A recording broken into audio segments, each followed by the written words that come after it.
Hi, everybody, and welcome to our pre-full moon for Virgo. My image is a little strange. I'm up here north of the Arctic Circle, and I'm in a place which is not exactly for studio lighting.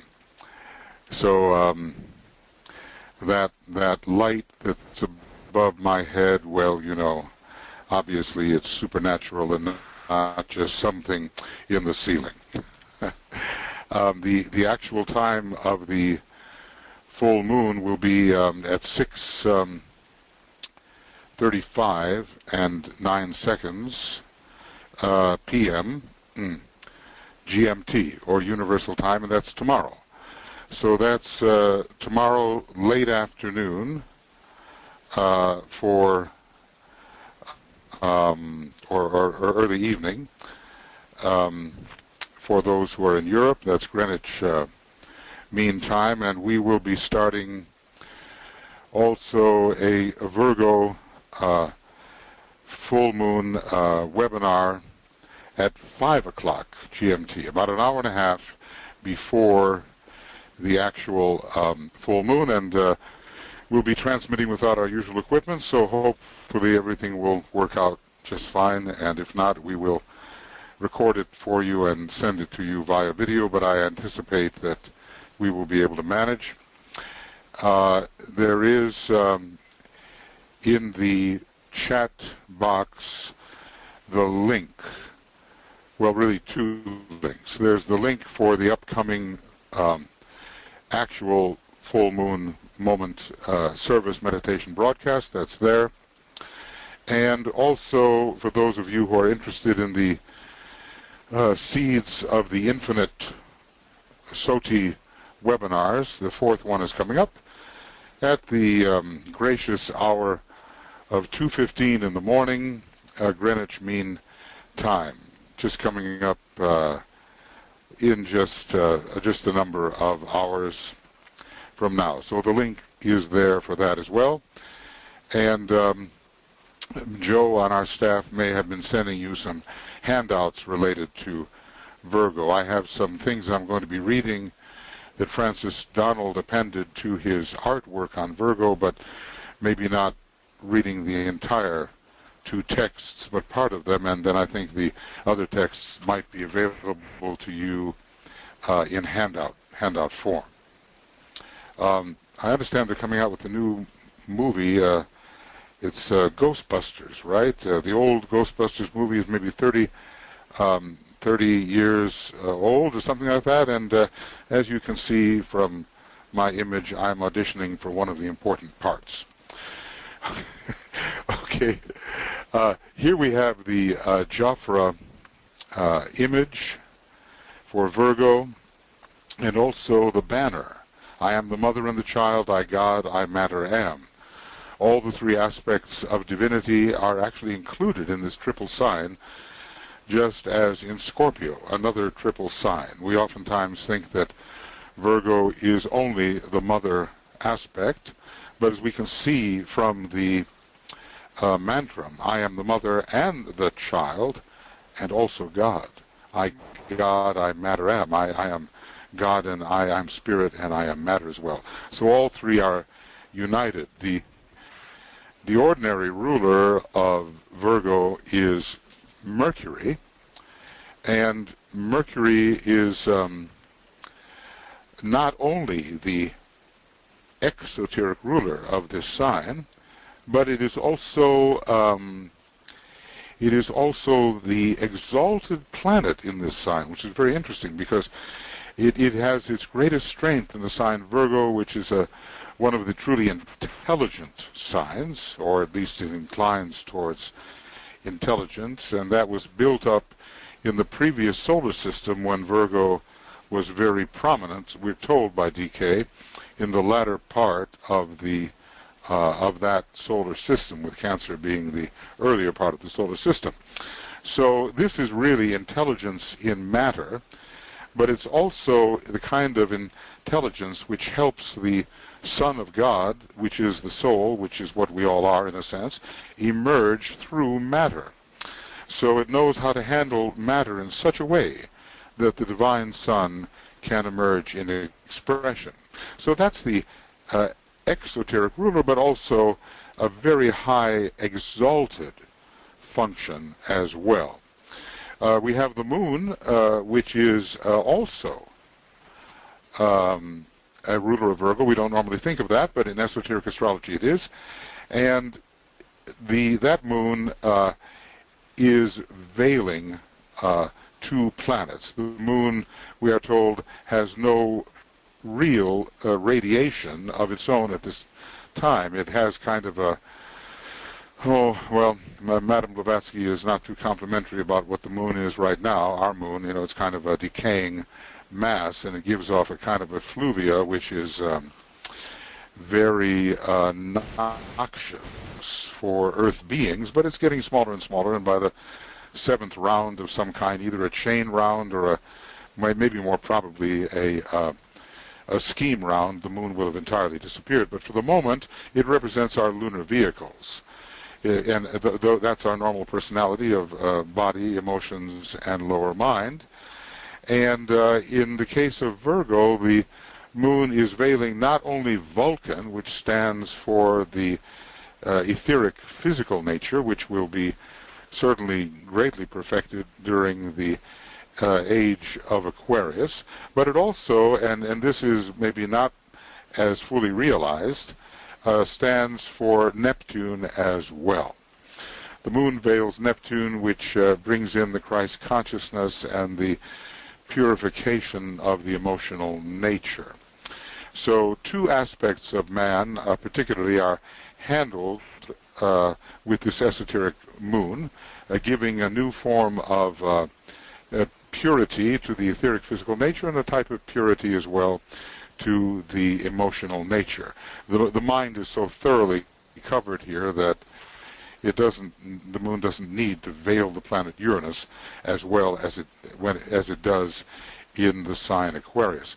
Then comes the highest ruler of all, the hierarchical ruler, which is Jupiter. And what may not be realized is that both Jupiter and Virgo are deeply connected with the monadic plane, which is the major focus of our spirit aspect on the cosmic physical plane.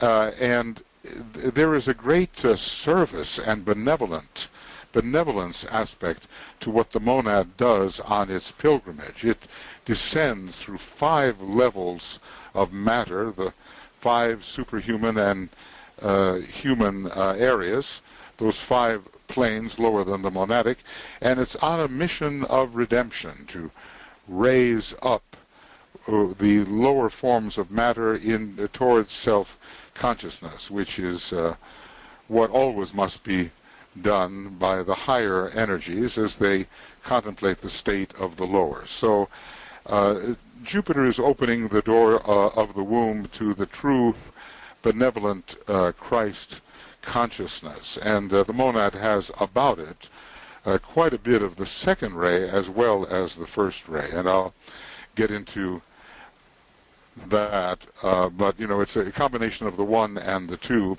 So these 2 very second ray indicators, at least on the level of soul, Virgo bringing in the second ray and the 6th ray, and that fits very well because the monadic plane is both the 2nd plane and the 6th plane. Okay, and then Jupiter being the great second ray soul. So this is Virgo is not just a materialistic sign whatsoever. It may have been that in the previous solar system, largely bringing in the 3rd ray and the 7th ray, but in our solar system it brings in the rays which are more subjective, the 2nd and the 6th, more the rays which bring in the love and the wisdom aspect.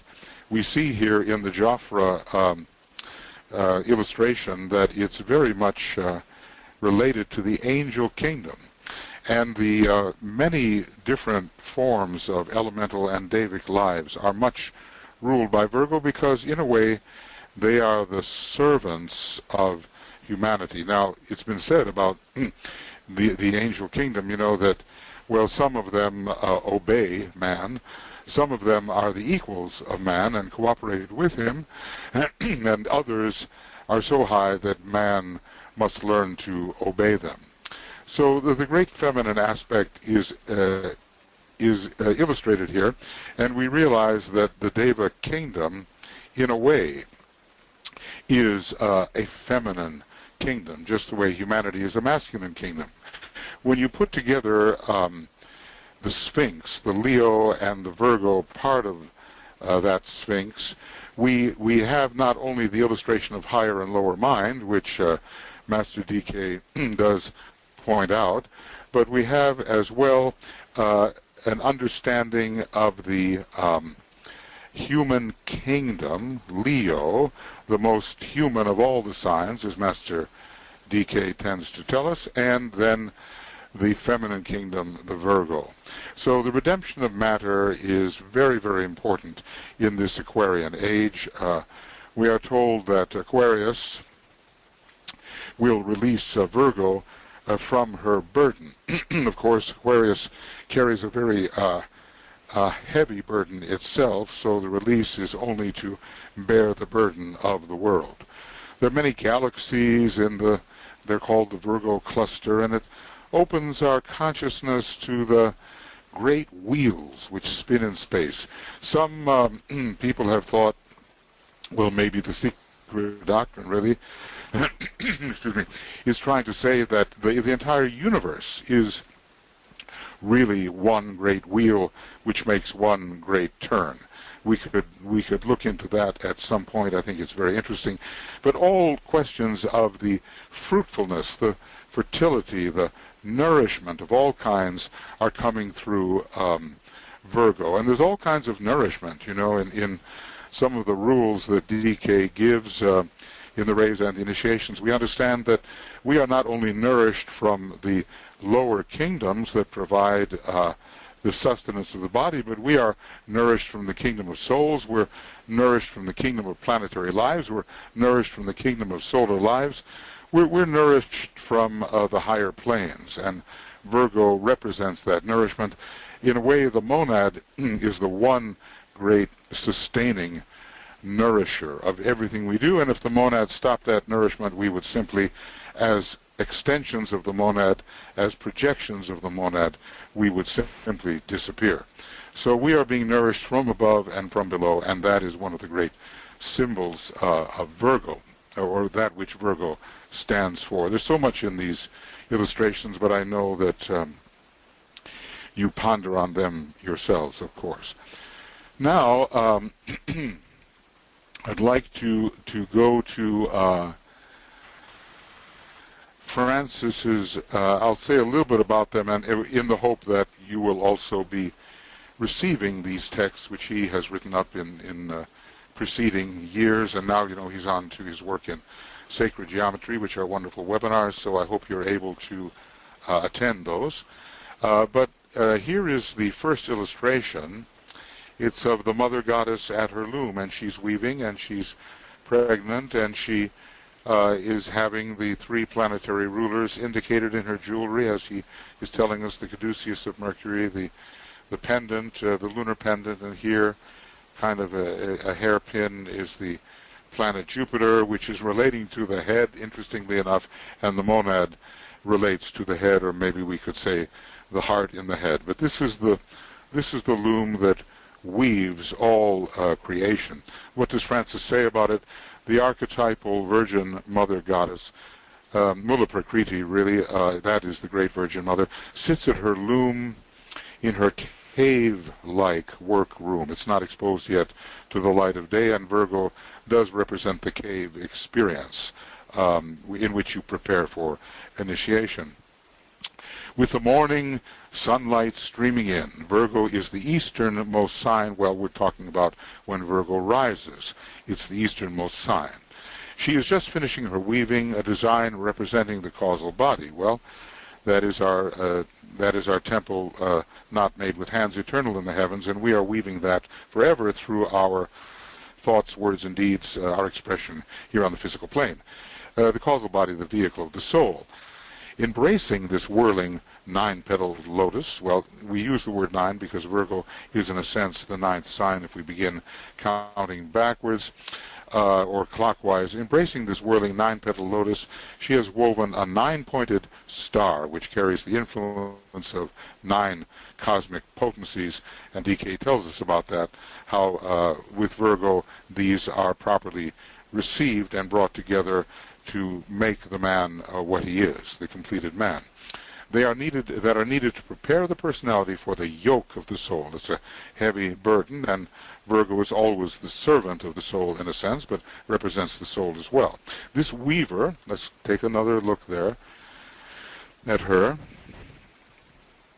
Whether it's a man or a woman, it's all the same. The personality is, from a certain respect, the feminine aspect, but from another respect, it's the masculine aspect, and the soul is the great feminine aspect. This weaver, who is you and I, has been weaving this soul vehicle through lifetimes of conscious effort.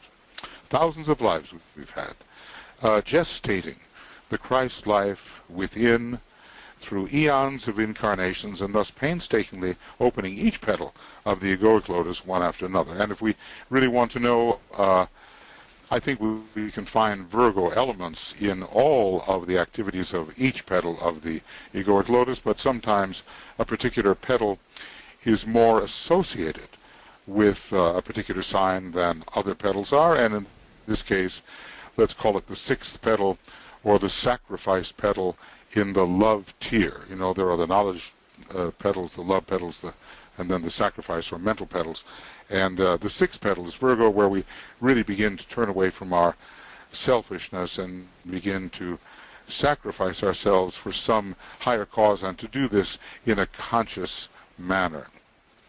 So it takes hundreds, thousands, in some petals even millions of years to open certain petals. We've been at it for 18 million years, and those who have come from the moon chain have been at it even longer, and those who have come from the previous solar system have been at it even longer.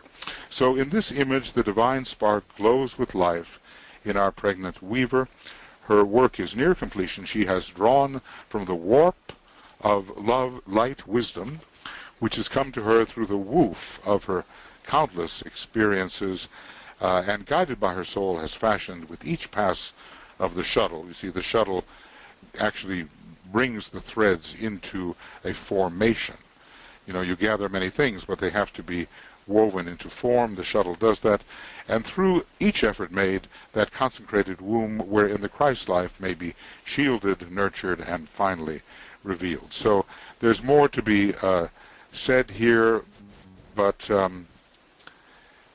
well, I'll just read the next paragraph, and then you know, if this is sent to you, and I hope it will be, in the handouts, you can read what Francis has said more completely, and the quotations from Master DK. The weaver's jewelry and part of her clothing represent Virgo's ruling planets. As esoteric ruler of the moon, queen of forms, shines in its glory, and we saw that.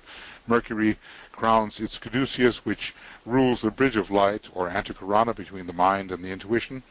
Here, marking the passage between the solar plexus and the heart, I think we can see that. Here's the solar plexus and the heart. Mercury always represents the transmission, elevation, or sending forth of energies, and so here it's part of the Kundalini, the rising of the solar plexus to the heart. And the symbol for Jupiter, it's disguised as a hairpin, and it rules the head center, but a lot of the heart within the head is indicated. Jupiter is, well, let's just say the monad. Every indication is that the monad has 12 aspects to it, and so would fit very well with the heart in the head center. She indicates the symbol of Virgo with her open left hand. A beam to quicken the divine spark shoots between her fingers as the symbol of Virgo. Let's see if we can see that. Okay, there's the, okay, here is the left hand, and the beam is shooting forth. There's a lot of intricacy to these, and they need to be studied. Her closed right hand, the ring, a talisman of her intent, symbolizes the gestating divine spark, and the highest of all mantrams, says Master DK, with respect to Virgo, is Christ in you, the hope of glory. So, since there are two of these, you know, I don't really have time to read them both, but you will receive them, I trust, and you can, Francis wanted them distributed to everybody, and that's the best way, is to study them. Now, the next image is very interesting. Here, this figure is sitting in the lunar arc and holding the vase, and let us see how this is described. Okay, and it's here. Okay, so he's speaking of the ancient nature of Virgo, as the Tibetan does, known as the Virgin Goddess Artemis, even before the Egyptians worshipped her as Hathor, or the habitation of the Holy Light.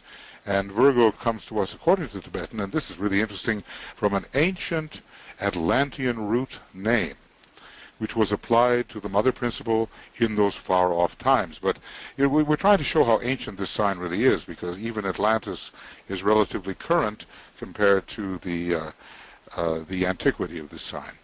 But even if we could stand in that long submerged temple of Lilith, interesting, at the zenith of the Atlantean civilization, our penetration into Virgo's horrid past would have barely begun. Going deeper into her origins would take us back into the night of time, back to Lemuria, through the time of the egg-born, and these are the pre-individualized races of man. There were 2.5 of those.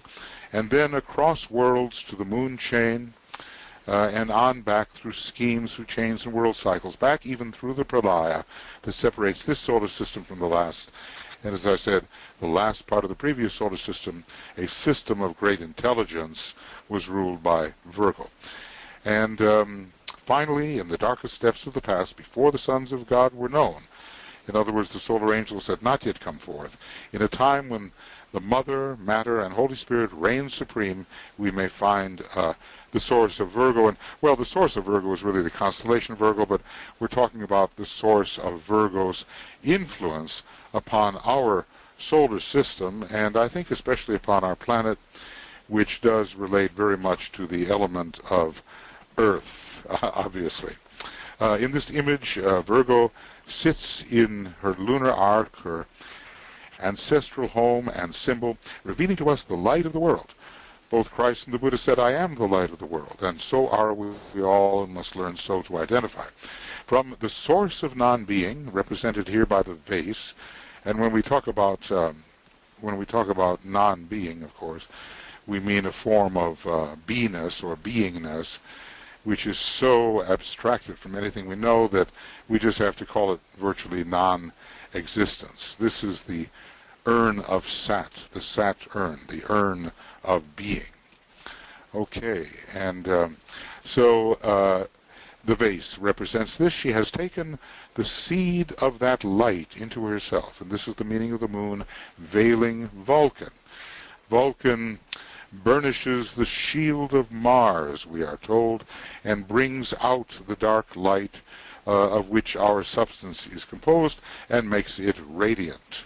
Eventually we will all be radiant beings, more etheric than densely physical, and for countless eons has nourished it in the womb of substance. On our world and in our era, she is Eve, Isis, Mary, and DK goes through a description of those three, mental, emotional, and physical.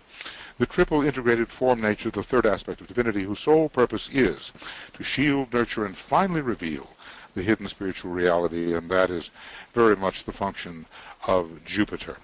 I think, friends, that's probably all I'm going to read. There's some very beautiful things here that he's talked about, and I just suggest that you get a hold of this, a copy of his thoughts and quotations here, because it would take an hour to really go through properly what has been said and what has been gathered. Yeah, some beautiful things are said. I am the mother and the child, I God, I matter am, and an even higher type of mantram, Christ in you, the hope of glory.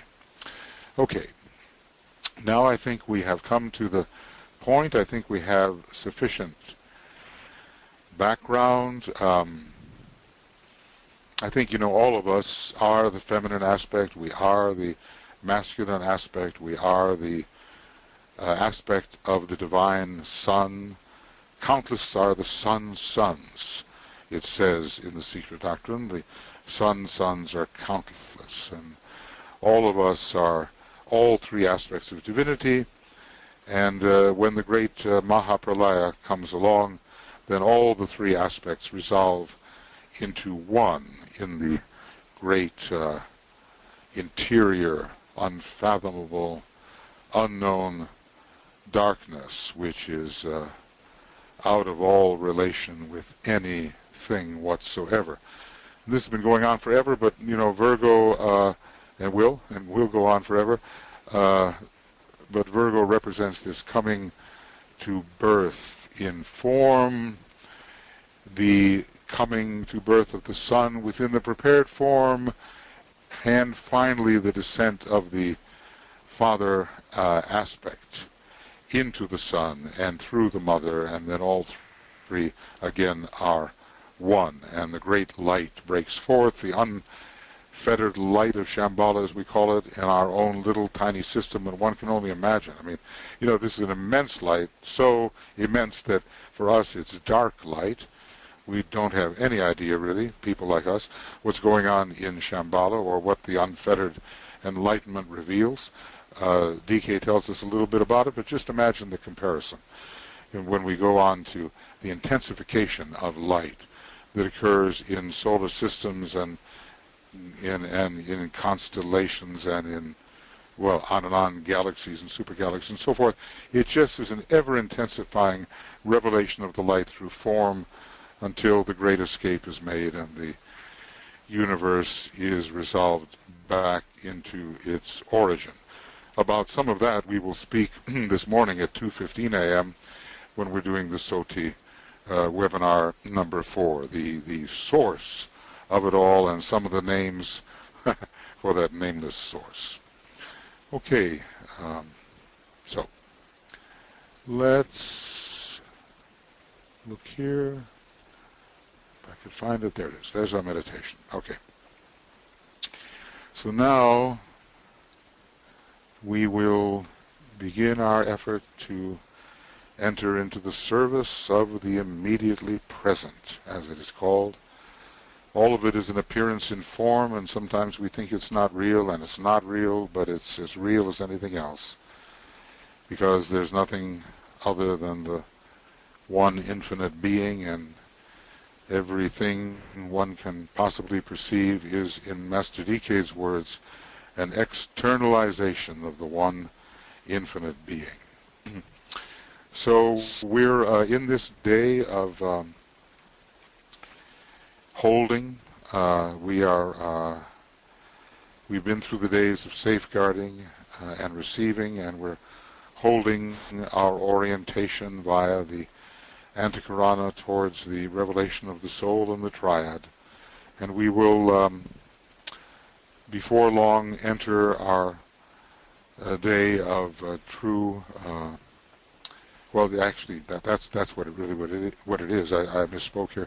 Confidence and aspiration are what we've been through. We're in the day of dedication, and we'll soon enter the day of holding, 12 hours before receiving and holding, and then our distribution will go through mental, emotional, and physical registration, the sense of expectancy, and finally a confirmed belief that all the work we have done actually takes tangible physical form in the redemption of matter.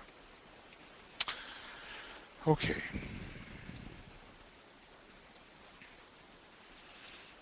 So,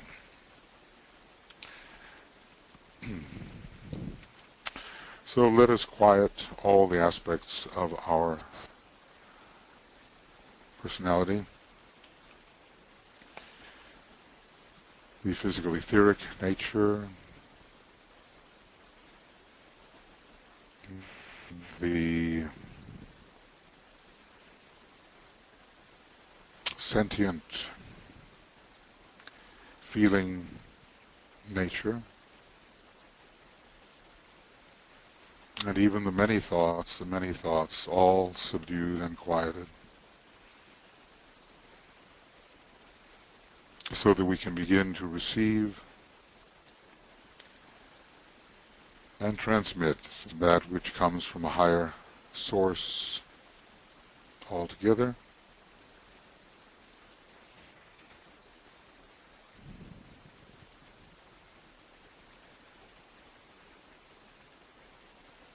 We know we have consciousness.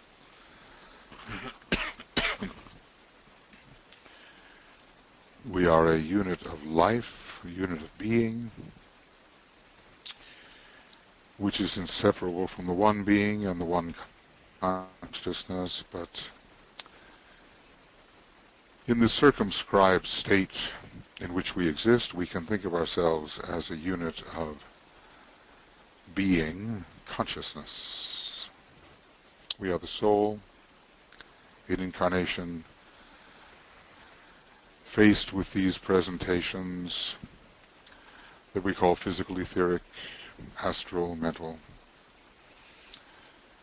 But we really are more than that, although we include them. And we're not going to get trapped by these presentations from the lower 18 subplanes.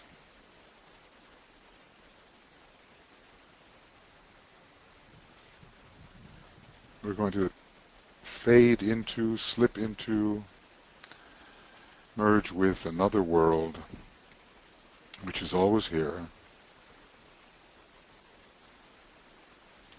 And if we're not too preoccupied with the obvious, we can begin to sense this world of soul light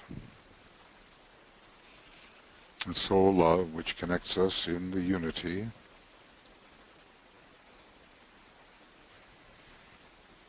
The soul will, which commits us all together to carrying out the divine plan as we can understand it, individually and in our groups.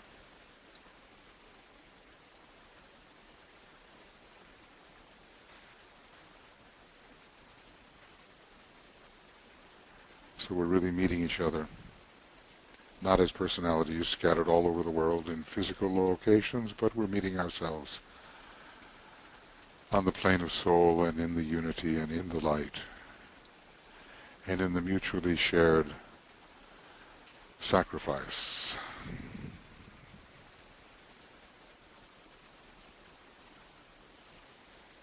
That's the group soul. But that group soul, of course, is not an isolated thing. It connects with the souls of all the members of the new group of world servers.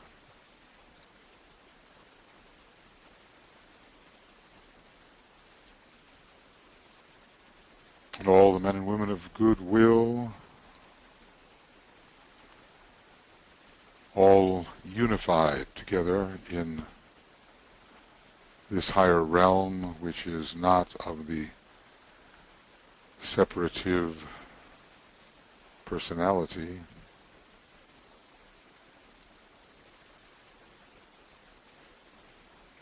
And finally, simply one soul of all humanity.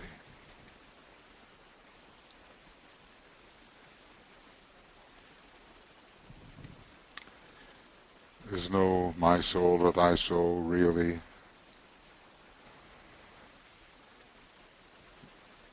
We have to get to the point where we can realize that and get the merging, blending factor working so that the apparent separation is seen as not real. No my soul, thy soul, but simply the one consciousness, the one being.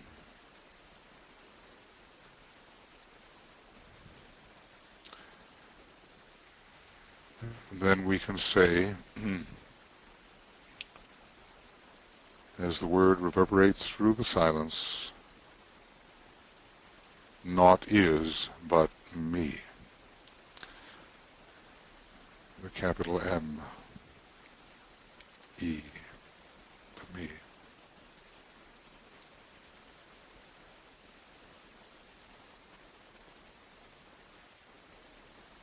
So we try to hold the unity, as we meditate, not just with each other, the group soul, of course, but with all our brother and sister souls, the members of the New Group World Servers, the men and women of goodwill, and ultimately, of course, every human being, whether in the body or out of the body, the great community of souls.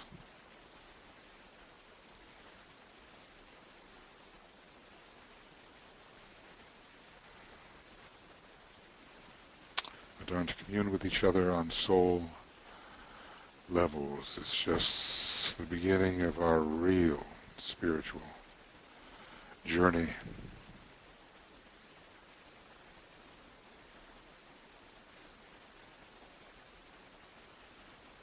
We are fed by the powers of the group soul. We are focused, DK tells us we have to be focused in soul, mentally, and in the brain, soul, mind, brain, all together, all held simultaneously. And that's not the end of the alignment, because the soul, of course, is the receiver of still higher sources. But for the moment, soul, mind, brain, and into our mind, the will to initiate of the first ray, the will to unify of the second ray, the will to evolve of the third ray, the will to harmonize of the fourth ray, the will to act of the fifth ray, the will to cause of the sixth ray, the will to express of the seventh ray. All of this,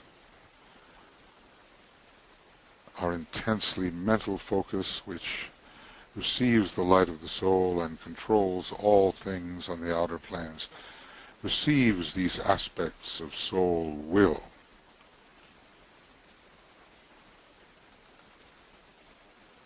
Preparing us to build the Antikarana, to reaffirm that rainbow bridge which leads us into the higher worlds where we already exist. That's the thing. We're not just here. There are multiple levels of consciousness simultaneously.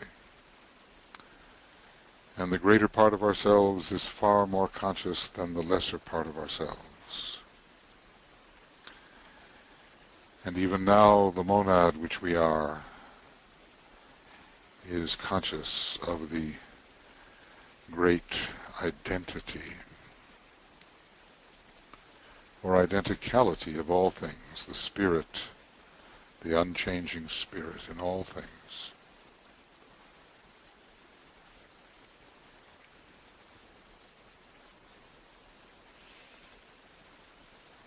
So that rainbow bridge, each of us is responsible particularly for two strands, two colors.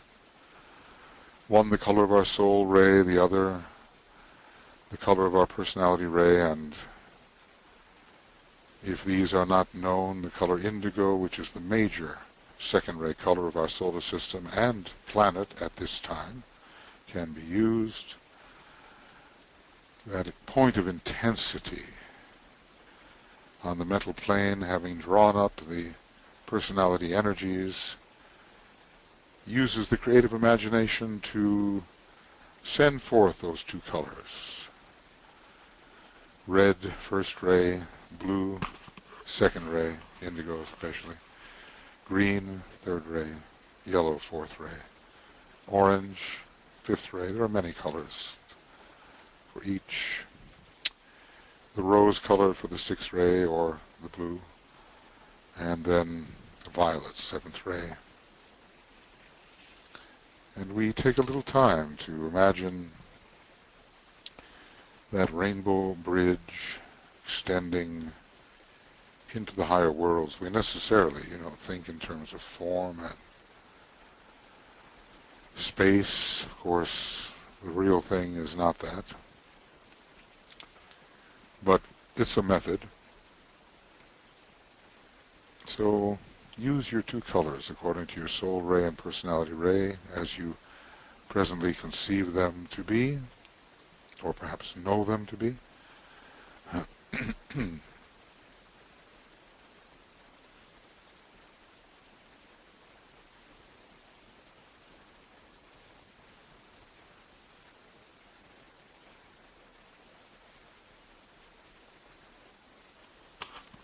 And these dual strands are woven together with the soul infusing process. They increasingly form a unity and extend, bypassing, we are told, bypassing the egoic lotus and entering the world of the spiritual triad.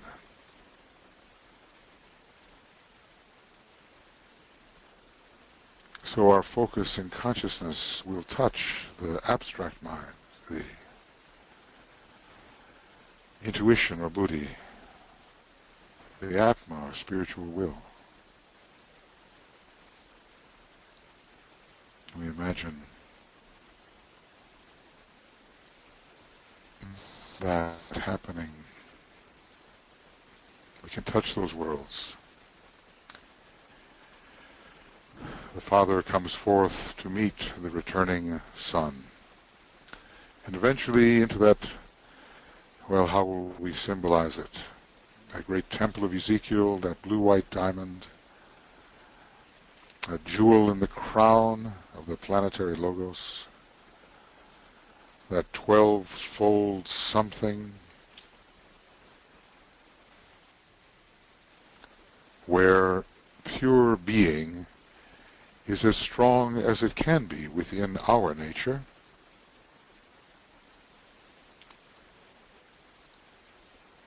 So all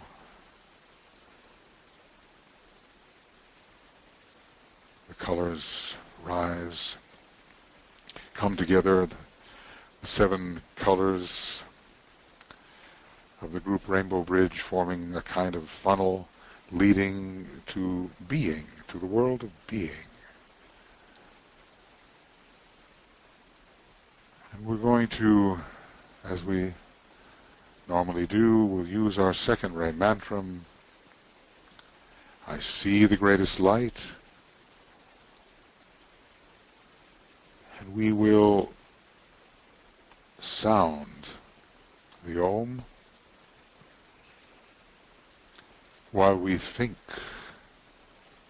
meaningfully. I see the greatest light, imagining our alignment as we do this.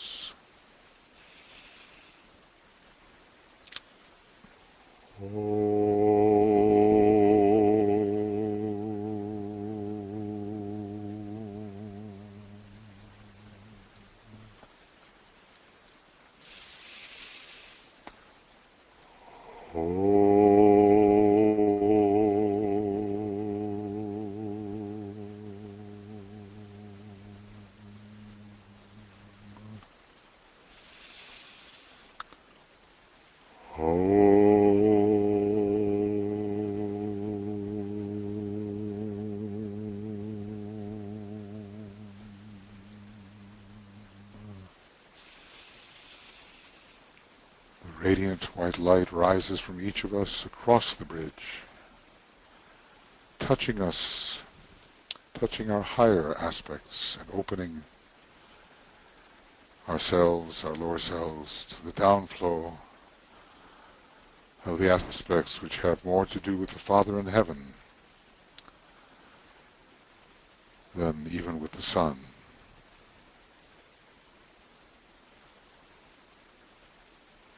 And we'll hold this alignment as we go. This is the world. This is the world in which the masters live. They live there all the time. Their point of tension is there.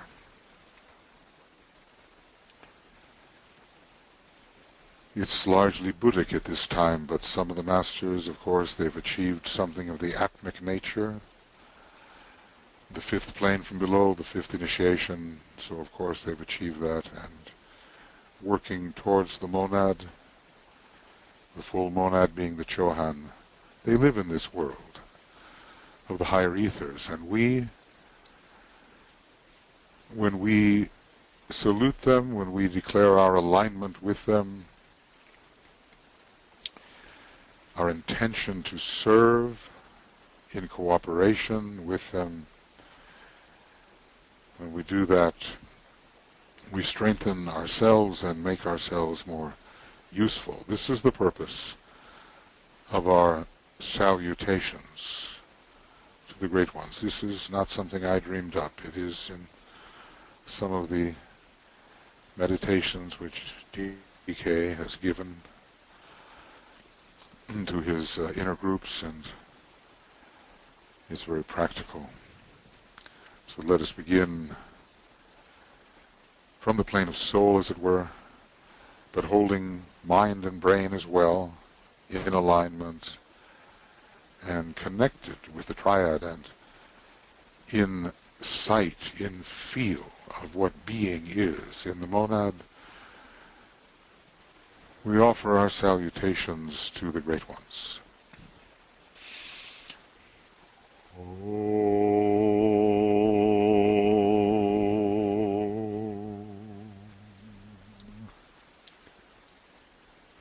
Salutations to the Christ, the Master of all Masters.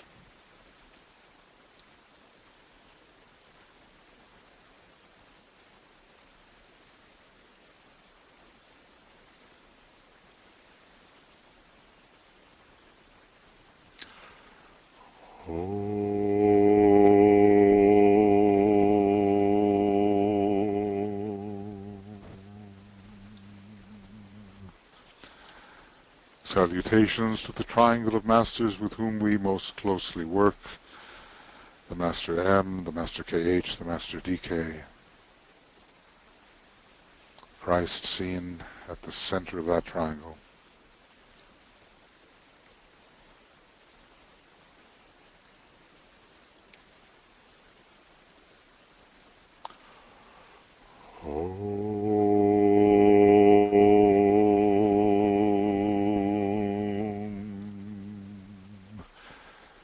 Salutations to the Master Morya, the head of all esoteric schools and organizations.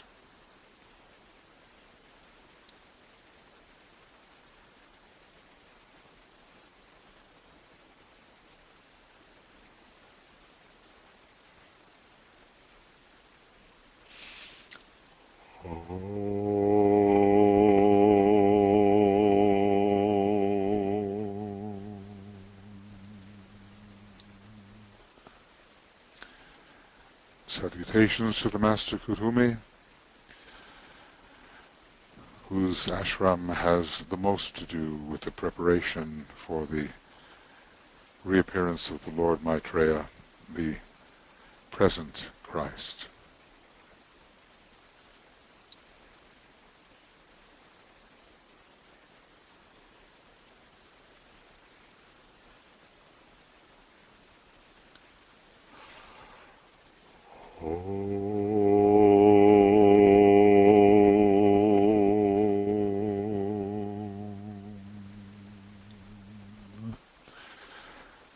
Salutations to the Master Jwal Kul, whose ashram prepares aspirants for initiation. It does many things, but that's one of its leading functions for the first, second, and now even the third degree. To him who has given us the blue books.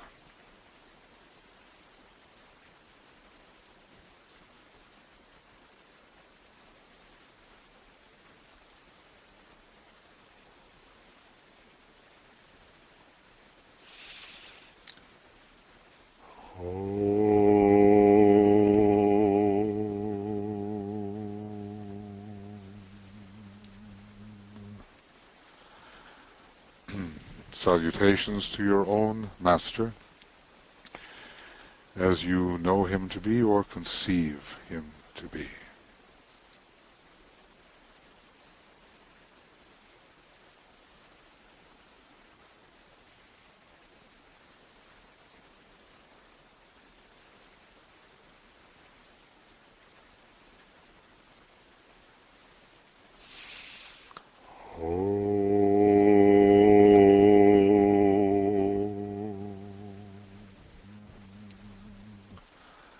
Salutations to the entire spiritual hierarchy of our planet.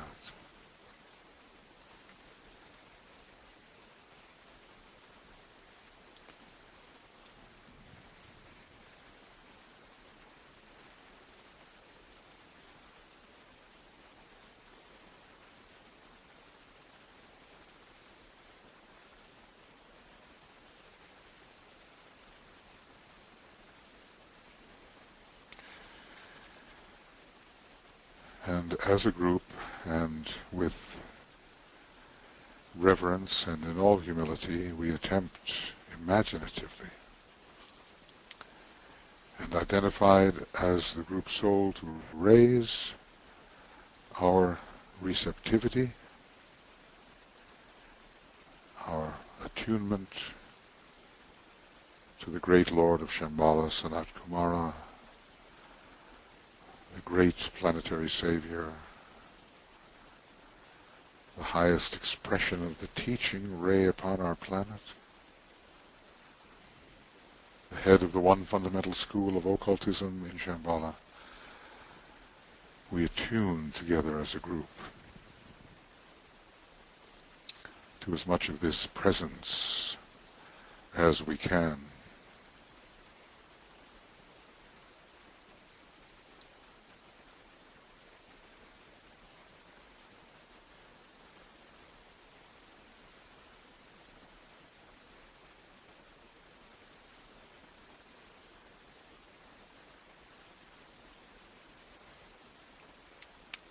And our Om this time will be silent. Silent Om. Silent group Om. As we imagine the group imbued with his energy of will, of purpose, this unfathomable energy of the Lord of Venusian love, as he is called. Long, silent, inner Om of attunement.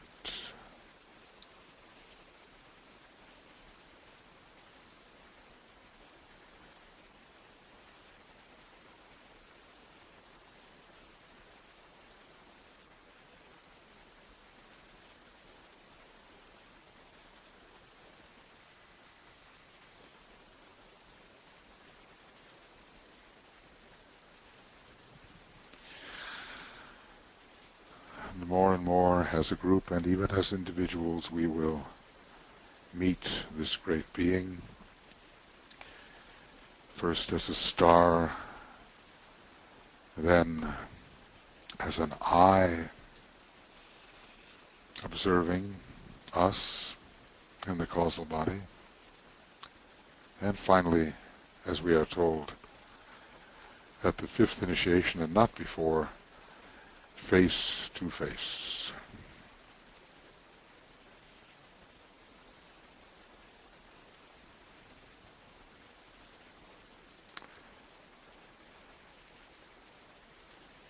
So with our alignments in place and our cooperation assured,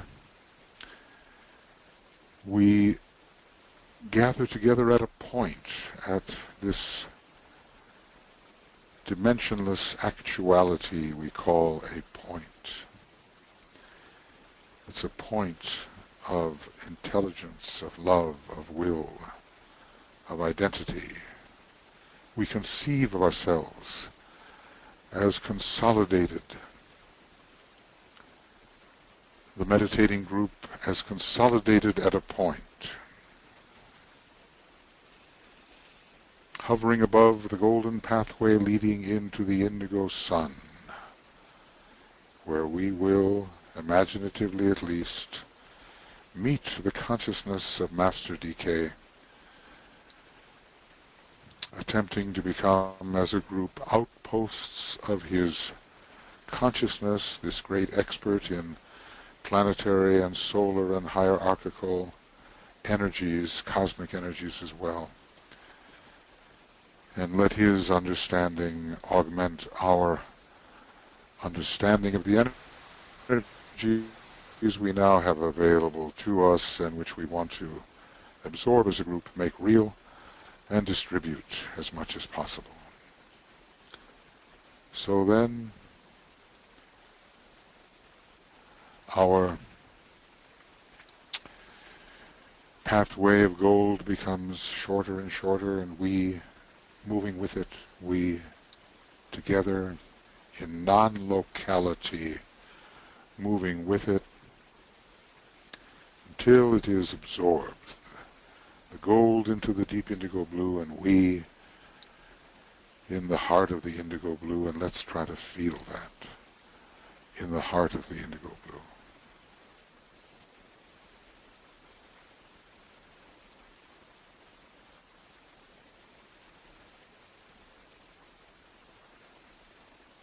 And we open ourselves to the consciousness of Master DK, and individually and as a group allow ourselves to be thought through,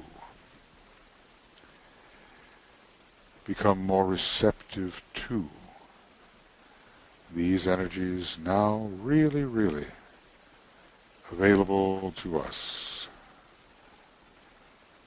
They are real energies of certain qualities.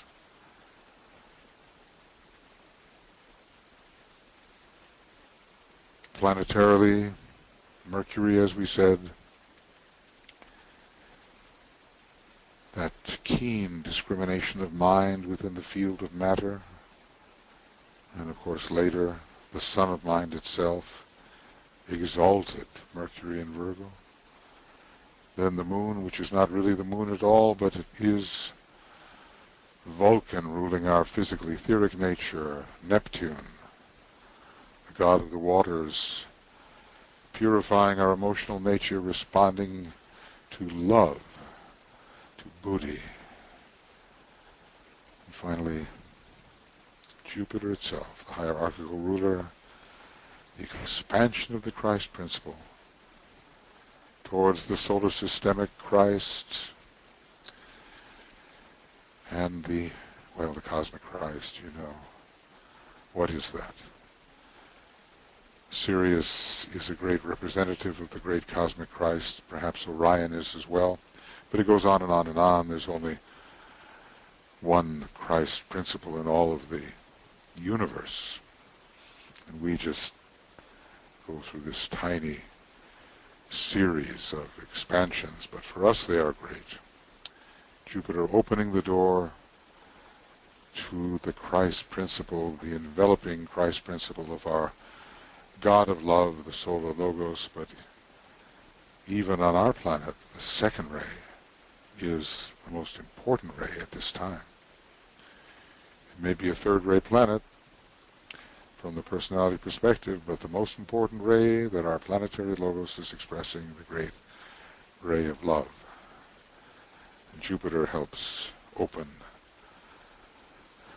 that door, that key to the heart and the head. Jupiter is connected with all those heart centers. Heart and the head. Egoic lotus, 12-petaled. The monad, 12-fold.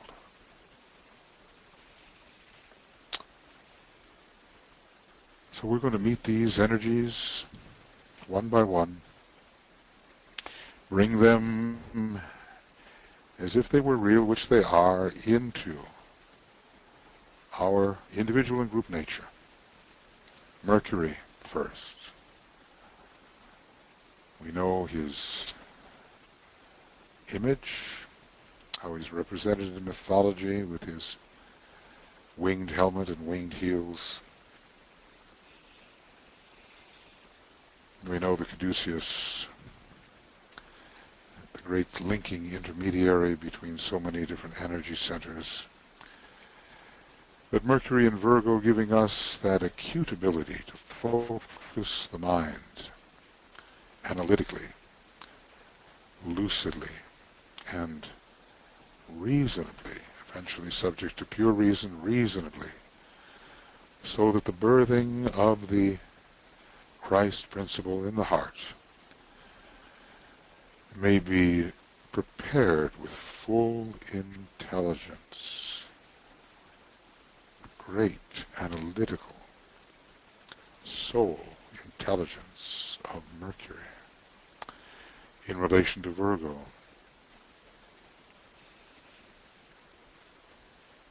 Supported by the consciousness of Master DK, we open to this Mercurian stream of energy.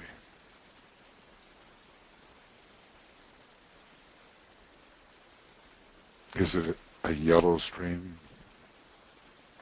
It's probably too simple. But it affects the whole upper part of the aura. And certainly the brain and certainly the mind. It's almost like a beam of yellow light, eventually Buddhic light, entering the individual and group energy system. And we all need this. Think of our groups. Where are these Mercurian qualities needed? We could surely all be more intelligent than we are. We could be more perceptive. We could communicate true meaning. We could embody higher intuitive impressions in the right words and symbols. We need it.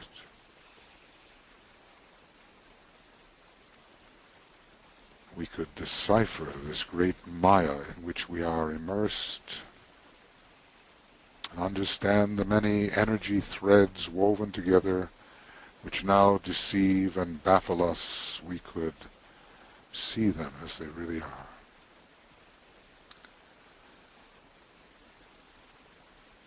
So as the Mercurian energy flows into the group,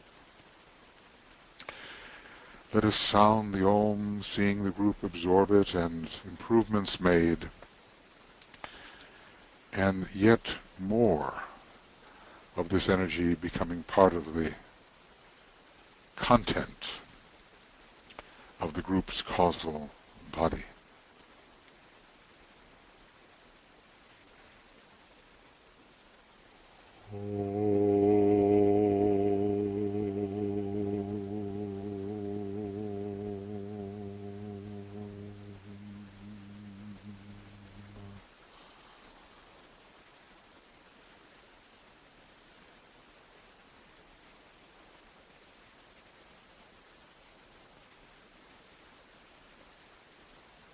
It's in us now, more than it was before. It's anchored in Mercury, the great illuminator of the ways of soul in matter, eventually even of the ways of spirit in matter.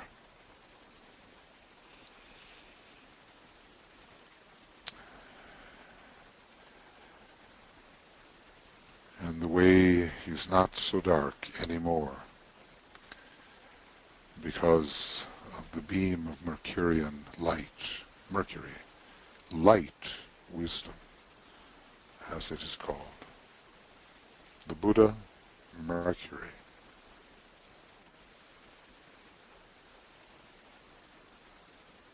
The group has this now. Feel yourself with this content. It's part of your aura, more part of your aura than it was before. As we move on to contemplate the moon in relation to Virgo, but not really the moon,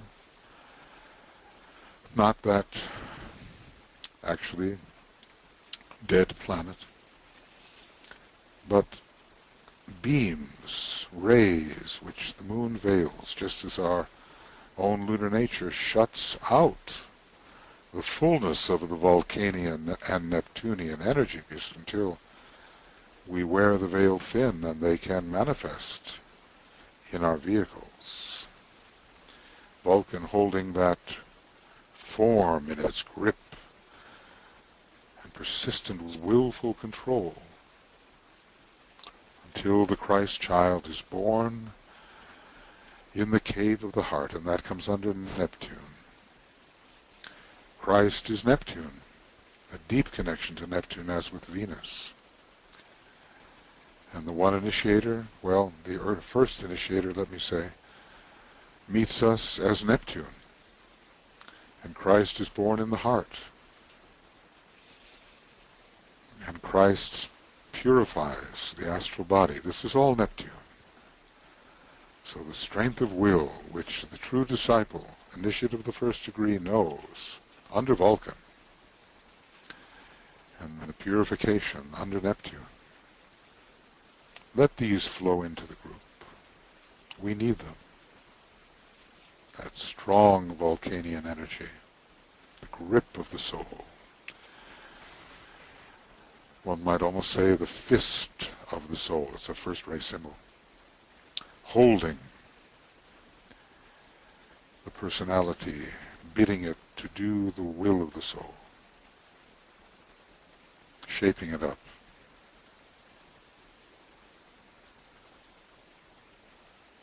It really kicks in at the time of the first initiation. Vulcan, very important. And progressively important at all subsequent initiations. And Neptune, sensitizing us, learning as we will that the Christ, the sensitive Christ, must be born in matter through the etherealization of matter, the matter of all the lower 18 subplanes.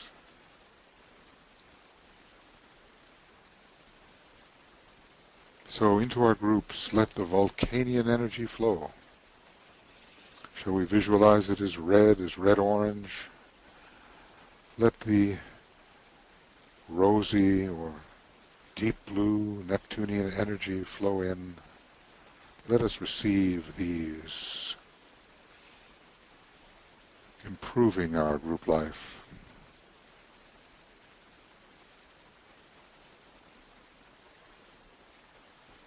The beam of Vulcan, a reality, strengthening us, fortifying.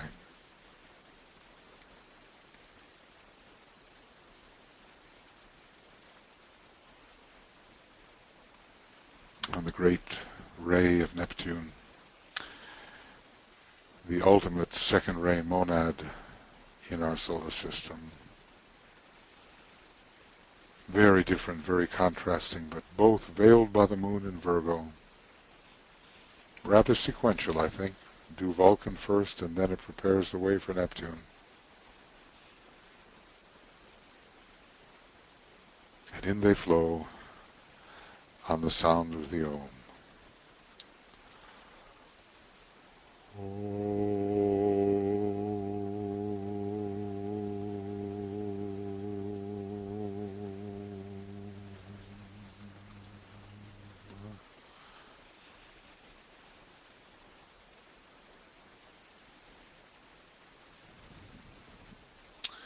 Neptune into the heart.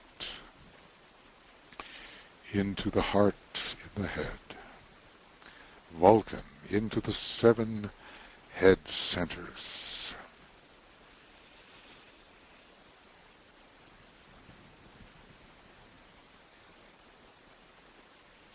Get the sense that they really are part of us now. More part, more intense than they were before. Really part of the group content. Part of your content. You appropriate these energies at this time.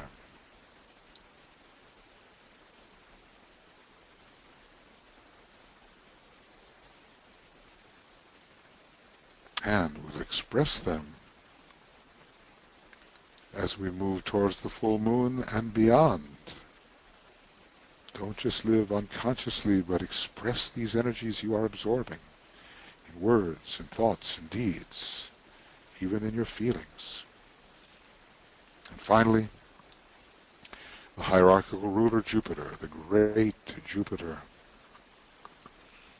How strange that a planet which is in detriment in Virgo is also the hierarchical ruler. But that's a higher function. So this Christ principle achieves full and consummated expression, rising from the love petals, well, from the solar plexus and heart to the heart within the head, to the love petals, to the Buddhic plane, finally to the monadic plane, the true home of Jupiter as far as our energy system is concerned. There into the spirit, and we understand the overcoming, the great expansive spiritual victory of love divine in the field of matter form, which had suffocated it first. That's the meaning of the detriment. The suffocating of love divine by matter, but not anymore. The victory now.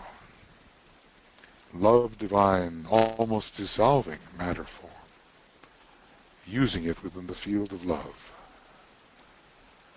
That great Jupiterian energy embracing the 6 worlds of monadic expression, including even the humblest expression of life in form.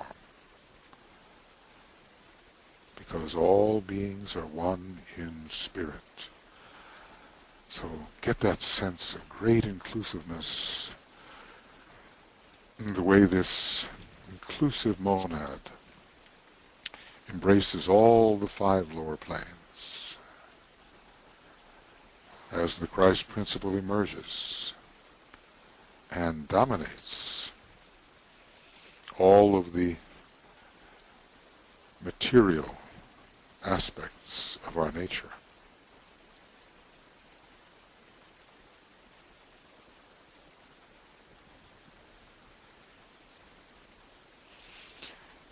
The initiate really knows this, but we can know this in part as we move towards causal body expansion, greater love, greater inclusiveness. And then matter is redeemed and brought back. At first it's repulsed, law of repulse. This is not I, but then again it is. All re-embraced, reabsorbed into, we might call it the monadic pralaya. All the lower bodies disappear into the monad. It comes eventually, but live with a great expansiveness that includes all forms that are presented to us. This too is of me, the larger me. So there within our aura, the energies of Jupiter will flow. Let's sound the Om and let them flow in this wide, embracing, inclusive understanding that even what we call matter is of the One.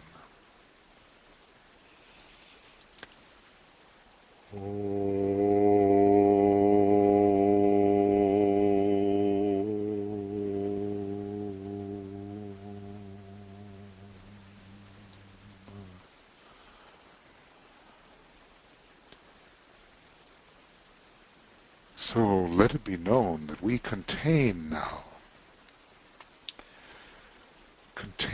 a greater intensity of Mercury, of Vulcan, of Neptune, of Jupiter, real energies, and we in the group contain them and will share them.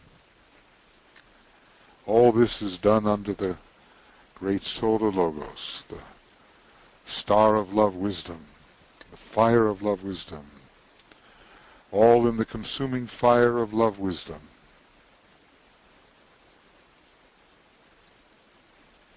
We feel, if we can, somewhat the true nature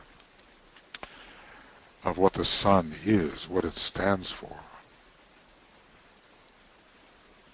The one apart, and yet including all. We are all finding our home within the sun. Temporary home, of course, but still, for now, within the sun. And let these energies flow into the heart. Flow into the heart within the head. Flow into the group causal body and beyond. Sense of group being. We are enriched by the presence of these energies, supported by the consciousness of Master DK, who helps us understand them deeply. It's a special light in Virgo as we turn our attention now towards that great constellation, very large constellation, some 40 degrees in length. The blended dual light. Two lights are seen, bright and strong, the light of form. One faint and dim, the light of God. This light is distinguished by a waxing of one and the waning of the other. It differs from the light of Gemini. We can ponder on that.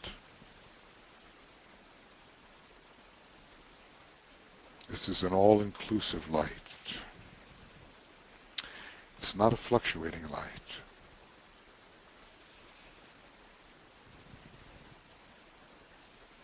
But within us, the light of spirit must grow, and the light of form subside. And we must get the sense of our waxing and our waning aspects. Every year the light of soul should wax greater, and in the silence the light of spirit begin to appear, unifying all things. And now we reach that point where we can turn our attention to the great constellation Virgo, to the Lord of the constellation Virgo, and we will ponder the two mantra. The first, I am the mother and the child. I, God, I, matter, am. I am the mother and the child. That's every one of us.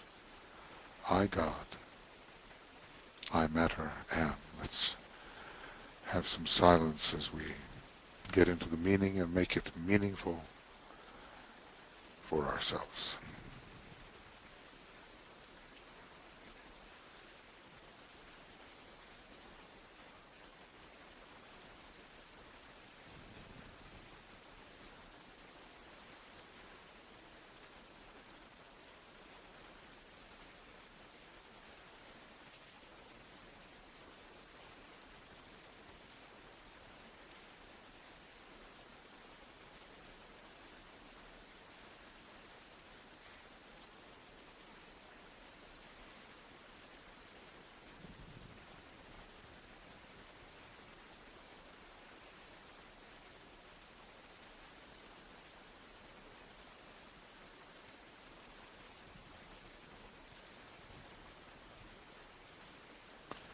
I am the mother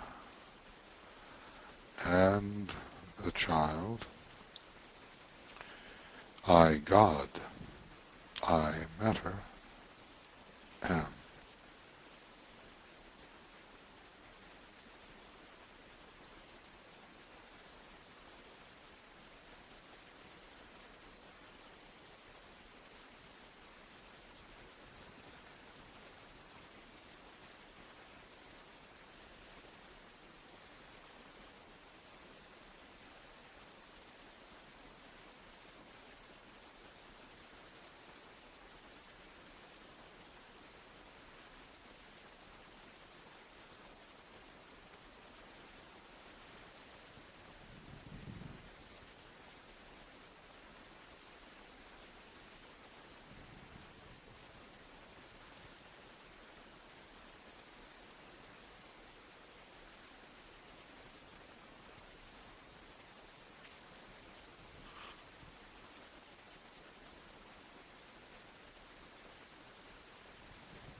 Nothing is too small, nothing is too great. It's all one fusion. It brings us to Blavatsky's great quote about the unity of spirit, soul, and matter, all pervaded by life, the essence.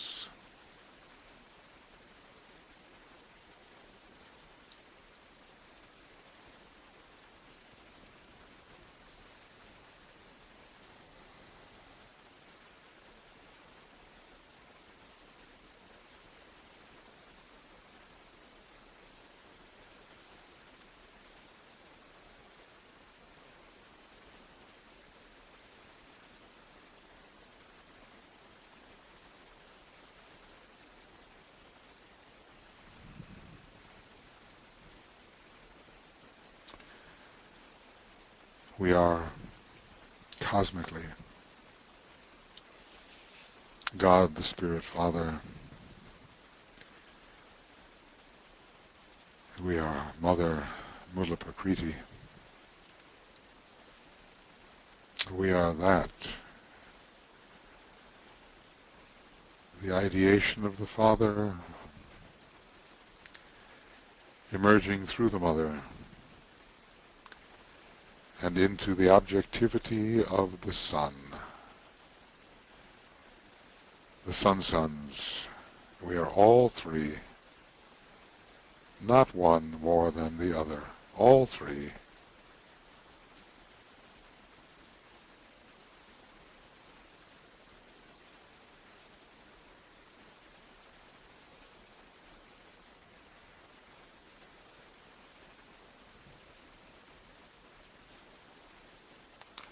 I am the mother and the child. I, God. I, matter, am.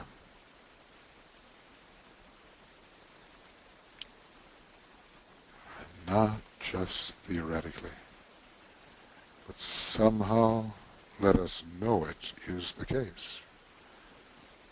And feel, touch, the different impulsions involved in being all three.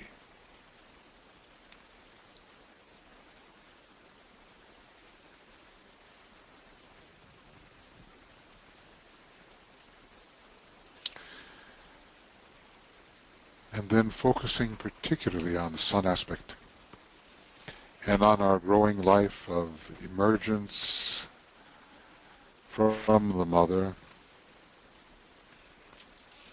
through the process of initiation.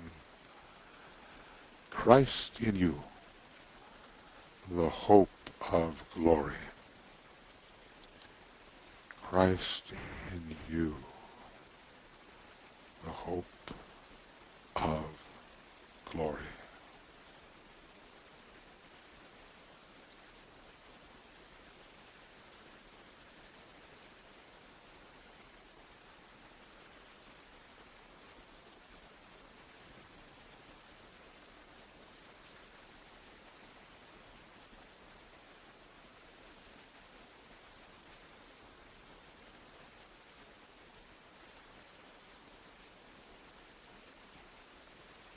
It is inevitable.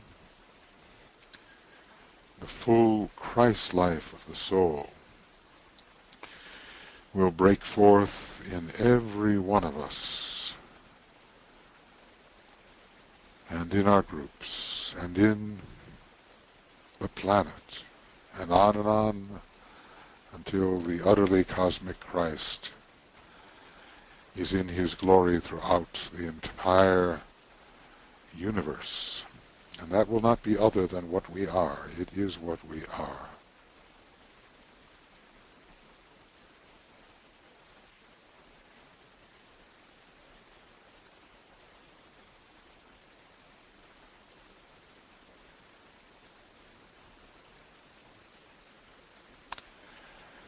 Christ in you, in us, in all, the hope of glory.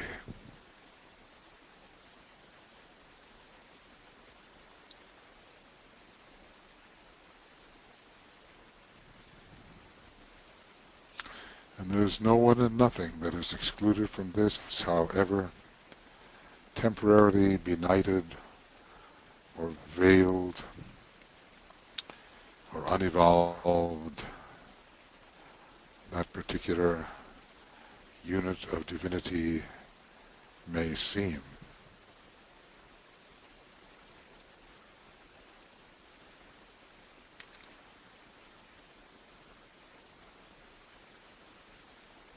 Christ in you.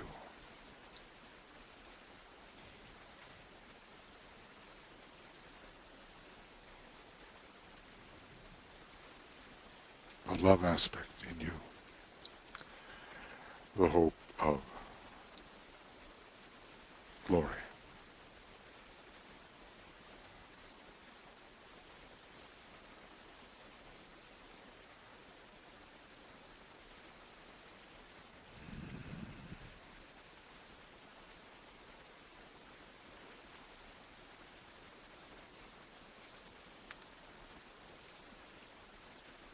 The alignment all the way from the Pleiades, the hub of our local universe, well, local cosmos system. It's a very deep connection of the Pleiades to Virgo. We're going through that part of the heart and the head of the one about whom naught may be said, the great supercosmic logos. There is that Virgo aspect. The Virgo constellation is one of those petals in that supercosmic head center. And on into the cosmic logos of which our sun is a part. Most probably a kind of solar plexus center within the one about whom. And down into our sun, a heart center, most definitely. And from the heart, the solar heart, through Mercury, through Vulcan, through Neptune, through Jupiter, even though some of those planets don't seem to be particularly related to the second ray, they all really are. Vulcan and the heart of the sun are very connected, and Mercury has such a strong fourth ray. But Neptune and Jupiter, no question. And into Shambhala, where the law of assembly works. The law of assembly. Gathering all energies together for a particular impulsive purpose at high energetic times. Touching the monads of each of us, very much influenced by Virgo. Lords of ceaseless, persevering devotion are we.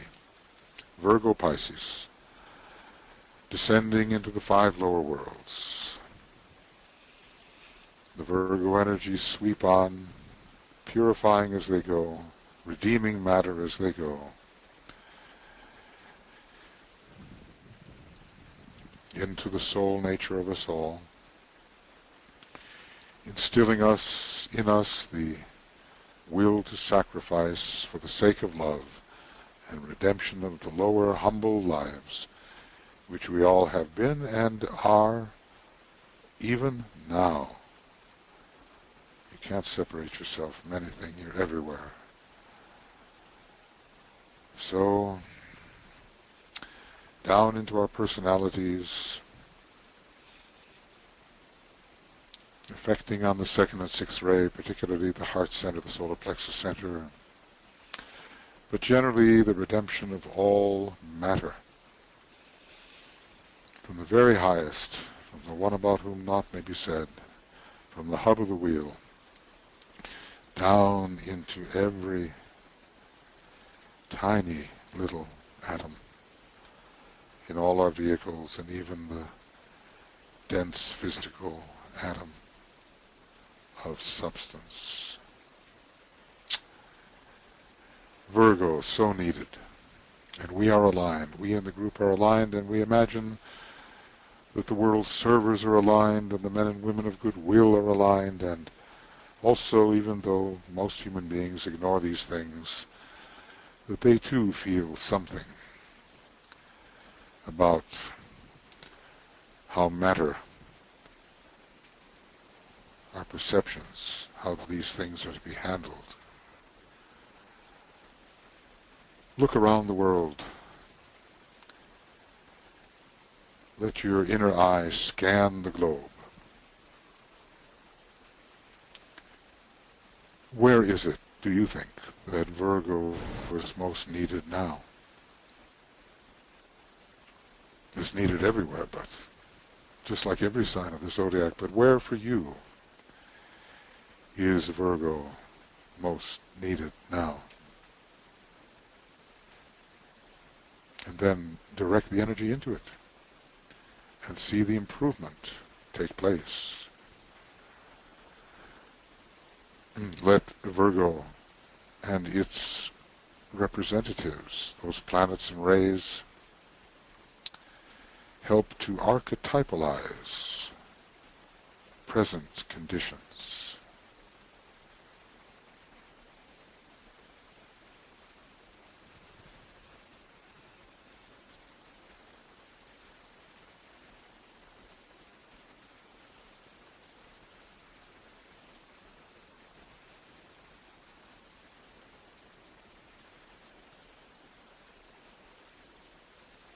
We do remember the labors of Hercules and how Hercules failed in Virgo because he treated the Amazon queen so badly when in fact he was meant to be on friendly terms with her and that she would gladly have given that which he sought.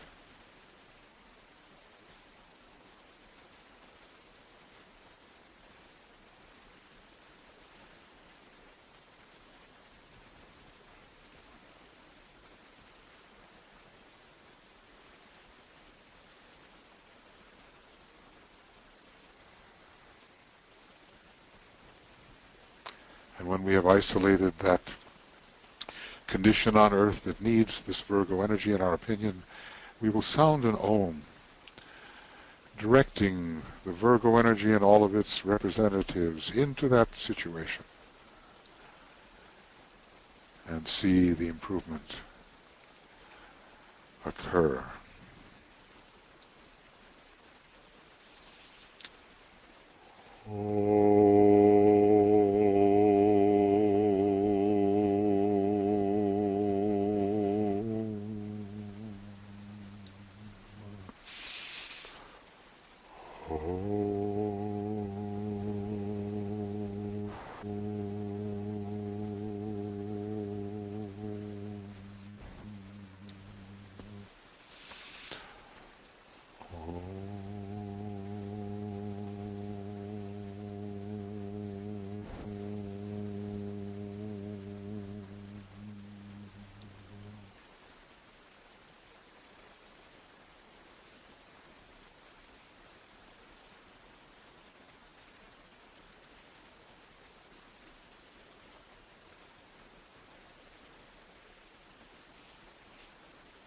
We will close our meditation with the sounding of the great invocation,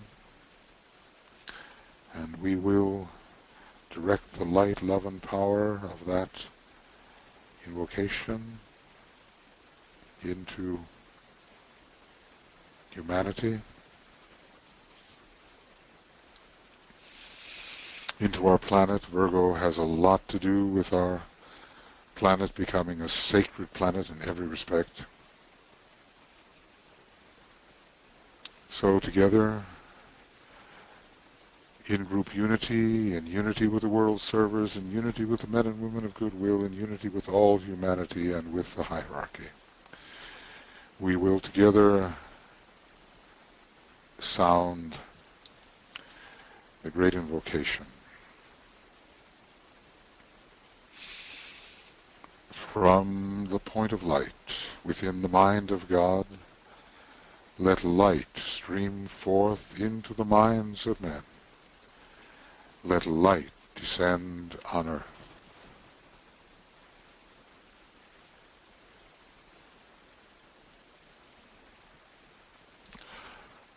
From the point of love within the heart of God, Let love stream forth into the hearts of men. May Christ return to earth.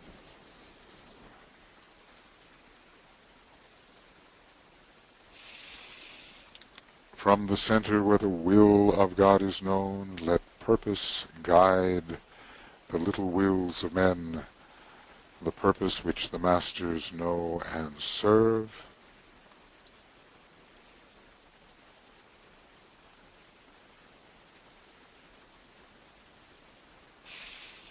From the center which we call the race of men, let the plan of love and light work out, and may it seal the door where evil dwells.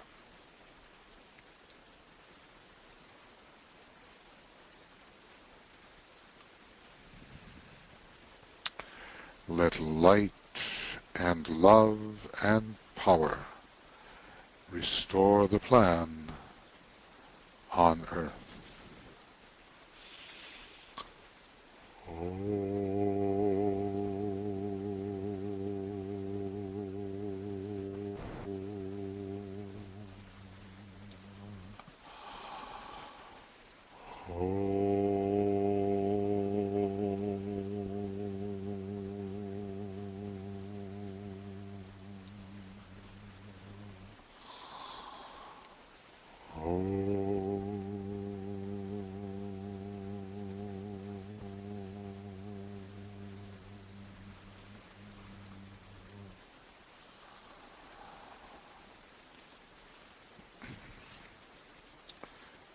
So friends, less than 24 hours remain. It'll be at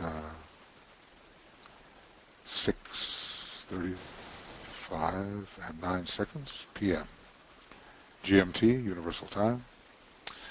And the link for that I've sent to, probably most of you have received it, and it's in the little chat box there, which will be the service meditation broadcast led by Tuya. As I say, we'll do our best with our little transmitting box up here in the north to get it to you. And those of you who are interested in the isolated unity and the factor of identification, so we have another webinar. It's in there, in the chat box, the link, 2:15 a.m. GMT, not too long from now. So hold your point of tension, recognize the great threefold unity that Virgo expresses, and make it a reality. Let us all make it a reality in our lives, and let the hope of glory which the Christ is radiate forth increasingly in all of our lives. Thank you for attending this pre-full moon webinar, and we will get the video of this out to you as soon as we can if you want to use it for any other purpose or during the days of distribution. Many blessings. We'll see you at the time in the mind's eye at the full moon. Okay, have a great lead up to the full moon, 6:35:09 p.m. on August 29th. I guess it's a Saturday. Okay, let's all show up in the right way. Bye-bye, and best to you all. Bye-bye.